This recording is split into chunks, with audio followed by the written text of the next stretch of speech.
Ahojte, dnes vám chcem ukázať jeden náročnejší cvik, pretože sledujete ma rôzne typy ľudí. Tí, ktorí máte úplne v poriadku to telo a chcete naozaj zabrať na každý jeden sval.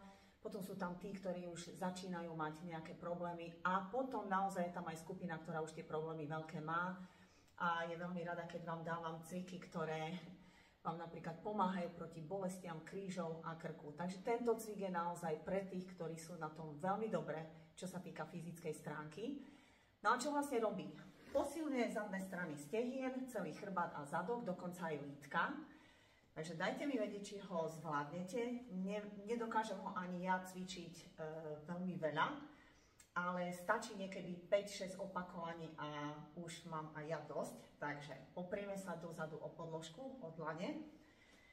Nohy dáme tak, aby sme mali mierne skrčené kolena a špičky musia smerovať hore k stropu, pretože keby ste ich mali dolu, tak namáhate koleno. Takže toto je veľmi dôležité. No a teraz musíme zodvihnúť zadok, ostávame vo vzduchu. Už sa nám napínajú svaly, ktoré som vám spomínala a pôjdeme takýto pohyb. Zodvihneme jednu ruku hore a snažíme sa telo dostať čo najvyššie. Dobre, potom vymeníme to isté na druhú stranu. Takže poďme niekoľkokrát. To som zvedavá, koľko sa vám toto podarí urobiť. My to zvykneme na mojich hodinách alebo na fit pobytoch cvičiť 10 krát.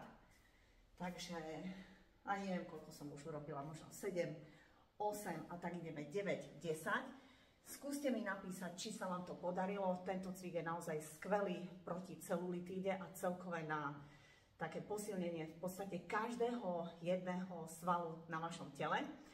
No a nezabudnite, že mám pre vás vždy nejakú ponuku, čo sa týka fit pobytov. Nájdete ich na www.zora.sk.